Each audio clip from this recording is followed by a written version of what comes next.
എല്ലാവർക്കും നമസ്കാരം. എൻ്റെ പേര് ഗൗരി ലക്ഷ്മി AS. ഞാൻ ഗവൺമെന്റ് VHSS വട്ടിയൂർക്കാവ് സ്കൂളിലെ 6ാം ക്ലാസ് വിദ്യാർത്ഥിനിയാണ്. എൻ്റെ കൃഷിനോട്ടവുമായി ബന്ധപ്പെട്ട കൃഷിരീതികൾ ഞാൻ ആരംഭിക്കുകയാണ്. ഞാൻ ഈ മണ്ണിൽ കഴിഞ്ഞ ഒരാഴ്ച മുമ്പ് കുമ്മായപ്പൊടി മിക്സ് ചെയ്ത് വച്ചിരിക്കുകയായിരുന്നു. 5 കിലോ ചാണകപ്പൊടി, 5 കിലോ കോഴിവളം, 5 കിലോ വേപ്പിൻ പുണ്ണാക്ക്, 5 കിലോ ചകിരിച്ചോറ്, ആവശ്യത്തിനുള്ള മണ്ണും ആണ് എടുത്തിരിക്കുന്നത്. പരമാവധി 25 ഗ്രോ ബാഗിനുള്ള മണ്ണും വളവുമാണ് ഞാൻ എടുത്തിട്ടുള്ളത്. ആദ്യം ഈ മണ്ണിലേക്ക് കോഴിവളവും ചാണകപ്പൊടിയും വേപ്പിൻ പുണ്ണാക്കും ചകിരിച്ചോറും എന്നിവ കലർത്തി നന്നായി മിക്സ് ചെയ്ത് ഓരോ ഗ്രോ ബാഗിന്റെയും പകുതി വീതം നിറച്ച ശേഷം ഗ്രോ ബാഗിൽ തന്നെ നേരിട്ട് വിത്ത് പാകി മുളപ്പിക്കുന്ന രീതിയാണ് ഇവിടെ ചെയ്യുന്നത്. ആദ്യം ഇതിലേക്ക് ചാണകപ്പൊടി ചേർക്കാം.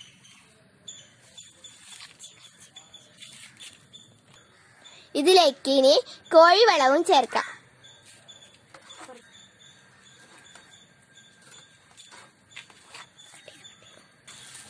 ഇതിലേക്ക് ഇനി വേപ്പിൻ പുണ്ണാക്ക് ചേർത്ത് കൊടുക്കാം.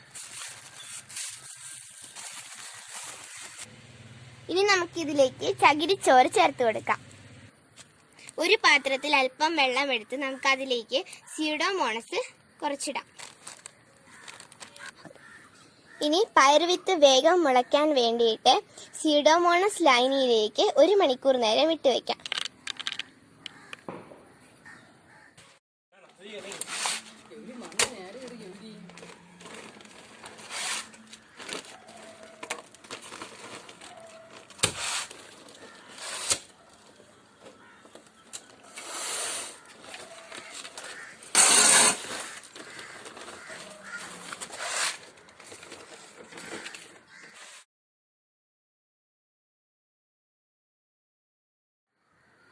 ഇപ്പോൾ എൻ്റെ വെണ്ടച്ചെടികളെല്ലാം പൊടിച്ചിട്ടുണ്ട്.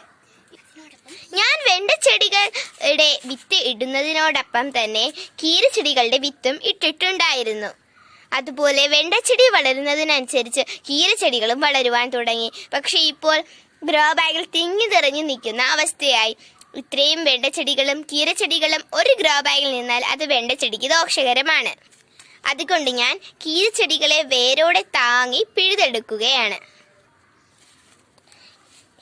പതിയെ ഈ കീരച്ചെടികളെ വേരിൽ താങ്ങി പിടിച്ചെടുക്കാം. ഇത് നമുക്ക് വീട്ടിലെ കറി വയ്ക്കാനൊക്കെ എടുക്കാം.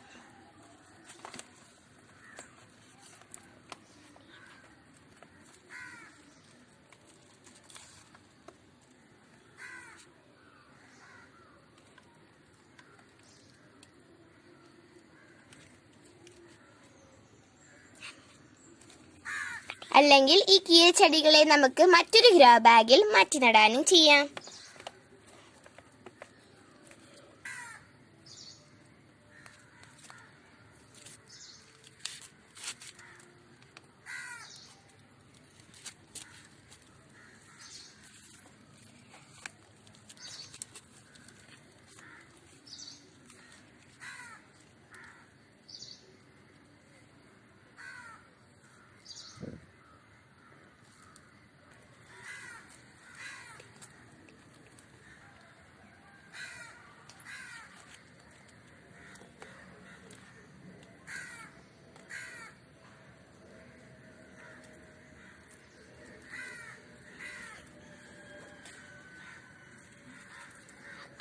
ഇപ്പോൾ ഞാൻ എല്ലാ കീരച്ചെടികളെയും പിഴുതെടുത്തിട്ടുണ്ട്.